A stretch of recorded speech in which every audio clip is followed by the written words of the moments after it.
World কাপের সেরা defending team Spain, যেহেতু একটা মাত্র গোল কনসিড তারা করেছে, আর 2010-এ তো 6 গোল করে ওয়ার্ল্ড কাপে জেতার ইতিহাস এই দলটার আছে।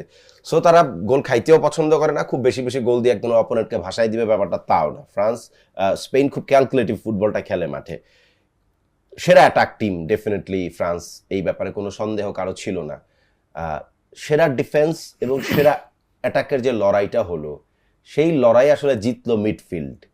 ফ্রান্সের এই মিডফিল্ড নিয়ে শুরু থেকেই একটা আলোচনা ছিল, অন্যান্য ম্যাচগুলোতে সেটা হয়তো চোখে পড়ে নাই। স্পেনের বিপক্ষে তার মিডফিল্ডের দুর্বলতাটা এক্সপোজড হলো এবং ম্যাচে তারা কামব্যাকও করতে পারলো না, সেই সুযোগটা তারা তৈরি করতে পারলো না। একজন কি প্লেয়ার, কে এই ম্যাচের মানে গোটা ম্যাচটাকে আসলে একজন প্লেয়ার বদলে দিয়েছে বলে আপনি মনে করেন? রদ্রি।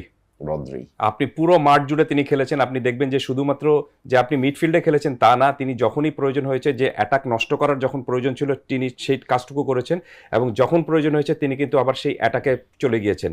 সো আমি ঠিক মানে বলতে পারছি না যে এই লোক মানে এত বেশি মাত্রায় দৌড়াদৌড়ি বা এত বেশি ইন্টেন্সিটি বা এত বেশি পরিশ্রম করে কোনো খেলোয়াড়কে আমি সাধারণত এই বিশ্বকাপে এখন পর্যন্ত অন্তত দেখিনি। আপনি যদি তার এই বিশ্বকাপে ফুটমার্কগুলো যদি একটু দেখেন, আমি ফুটমার্কগুলো দেখছিলাম, আপনি মাঠের এমন কোনো পজিশন নেই যে পজিশনে তিনি ছিলেন না এবং যে পজিশনে তিনি থেকে বল আদায় করতে পারেননি। আর স্পেনের সবচেয়ে বড় বিষয় ছিল কি, আপনি দেখবেন যে আপনি ম্যাচ জিতবেন কখন, যখন আপনি প্রতিপক্ষের শক্তিটা সবচেয়ে বেশি যে জায়গাটা সেটা যদি আপনি দুর্বল করে দিতে পারেন। একদম পুরোপুরি টেকনিক্যাল এবং ট্যাকটিক্যাল সেই কৌশলটা নিয়েছে স্পেন। তারা জানতো যে ফ্রান্স এখানে কিন্তু চারজন যে আপনার আক্রমণ ভাগে যারা চারজন বা তিনজন যারা রয়েছে তারা কিন্তু এমনভাবে আসবে যাতে ডিফেন্সটাকে আপনাকে পুরো এলোমেলে করে দিবে। তাহলে সেটা ভাঙার জন্য কি করতে হবে, সেটা নষ্ট করার জন্য কি করতে হবে? নাম্বার ওয়ান যেটা হলো যে তারা কিন্তু ম্যান টু ম্যান মার্কিংয়ে যায়নি। তারা যেটা করেছে, তারা দেখেছে যে আপনি কোন জায়গা থেকে সবচেয়ে বেশি বিপজ্জনক আপনার দেমবেলে, কোন জায়গা থেকে সবচেয়ে বেশি বিপজ্জনক আপনার খেলেন এমবাপ্পে, সেই জায়গাগুলোকে তারা, সেই স্পেসগুলো তারা কিন্তু দেয়নি। কালকের এই ম্যাচে এমবাপ্পের মতো খেলোয়াড় আপনি একটা শট নিতে পারেননি আপনি গোল মুখে, যেটা আপনাকে গোল দিতে পারে বা গোল করতে পারে। সব মিলিয়ে খুব সম্ভবত 90 মিনিটের ম্যাচে আমি দেখছিলাম, তারও আগে একটু বলি যে 45 মিনিট আমি দেখছিলাম যে মাত্র 13টা বার তিনি বল টাচ করেছেন, এবং সেই 13 বল টাচের মধ্যে একবার শুধু টাচ করেছেন আপনি প্রতিপক্ষের ডি বক্সের মধ্যে, অথচ তার কাজ হলো কিন্তু গোল করা।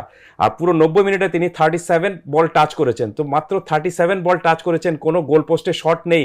মানে তাকে যে মানে আক্রমণের বা ম্যাচ জেতার যে সবচেয়ে বড় সম্পদ তার কাছে, সেটাই আপনি ব্লক করে দিয়েছেন। কিভাবে ব্লক করেছেন? যে তিনি যেই জায়গা থেকে শট নেবেন বা যেই জায়গা থেকে তার জন্য সবচেয়ে বেস্ট জায়গাটা, সেটা আপনি ব্লক করে দিয়েছেন। আর ফ্রান্সের সবচেয়ে বড় আরেকটা শক্তির বিষয় ছিল, সেটা হলো যে ট্রানজিশনে তারা কাউন্টার অ্যাটাকে যখন আসে, আপনি দেখেন এই কাউন্টার অ্যাটাকের রাস্তাটা কিন্তু তারা বন্ধ করে দিয়েছে। মাত্র 2বার বা 3বার খুব সম্ভবত তারা সেই ট্রানজিশনে কাউন্টার অ্যাটাকে এসেছে, কিন্তু সেটাও কাজে লাগাতে পারেনি। এমবাপ্পে একটা সুযোগ পেয়েছিলেন, একটু ভুলের জন্য গোলকিপারকে একাও পেয়েছিলেন প্রায়, একটু ভুলের জন্য তিনি সেটা দোটানার মধ্যে পড়ে পারেননি। আপনি আমাকে বলেন মাহাদি, এই ম্যাচে স্পেনের ফুলব্যাক হিসেবে খেলেছেন কে? আপনি নিশ্চয়ই বলবেন কুবার্সি। আমি তো মনে করি যে এই ম্যাচে ফুলব্যাক হিসেবে খেলেছেন স্পেনের গোলকিপার। আপনি গোলকিপিং করেও যে আপনি ফুলব্যাকে খেলা যায়, সেটা স্পেন এই বিশ্বকাপে দেখিয়ে দিয়েছে।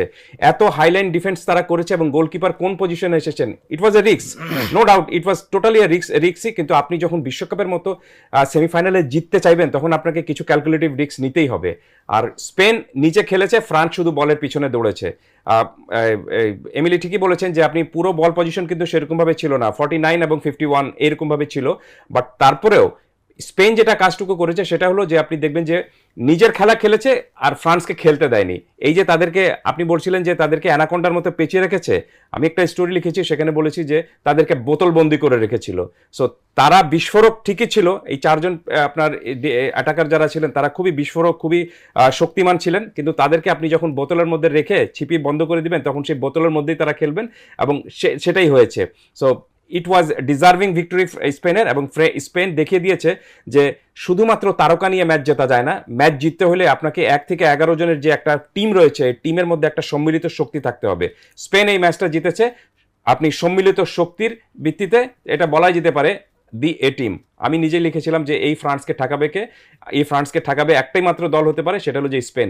এবং সেটার জন্য আমার মনে হয় যে বড় কোনো ফুটবল বিজ্ঞানী হওয়ার প্রয়োজন নেই। আপনি জাস্ট শুধু নেশন কাপে দেখুন, তারা ফ্রান্সকে হারিয়েছে। আরেকটু উপরে যান, আপনি ইউরোতে দেখেন, তারাও কিন্তু সেখানে বড় সেমিফাইনালে সেখানেও তারা হারিয়েছে। ঠিক এই ম্যাচে তারা যেটা করেছে, আমার মনে হয় যে ফ্রান্স এটার জন্য প্রস্তুত ছিল না। আর এটাই হলো সবচেয়ে বড় বিষয়, যে আপনি দেখবেন যে যখন আপনি অপ্রস্তুত থাকবেন বা আপনি রিড করতে পারবেন না কাউকে, সেটাই যদি আপনি সেই কৌশলটা নিয়ে খেলে দেন, সেখানে কিন্তু আপনি পুরোপুরি একেবারে পুরোপুরি যাকে বাংলায় বলে যে সাইজ হয়ে যাবেন, সেই সাইজটাই কিন্তু হয়ে গিয়েছে ফ্রান্স। আমি একটাই কথা বলে শেষ করতে চাই শুধুমাত্র এই আপনার এই উত্তরটায়, প্রশ্নটায়, সেটা হলো যে ফ্রান্স কিন্তু আপনি খুব ভালো স্টুডেন্ট, আপনি দেখবেন যে ভালো স্টুডেন্ট, আপনি হাফ ইয়ারলি পরীক্ষায় যে স্টুডেন্ট আপনি ফার্স্ট হয়েছে, সেই স্টুডেন্ট যখন আপনার ফাইনাল পরীক্ষায় একই সঙ্গে অঙ্কে, বিজ্ঞানে এবং ইংরেজিতে ফেল করবে, তখন একটু অবাক হওয়ার মতোই লাগবে আর কি। সো ফ্রান্স আমার কাছে মনে হয় হাফ ইয়ারলিতে পাশ করেছিল এবং ফাইনাল পরীক্ষা দিতে এসেছিল, যখন ফাইনালের আগে ফাইনাল পরীক্ষা যেটা দিতে এসেছিল, সেখানে আপনি 3টা বড় সাবজেক্টে ফেল করেছে। টেস্ট পরীক্ষায় আসলে পাশ করতে পারে না ফাইনালের আগে।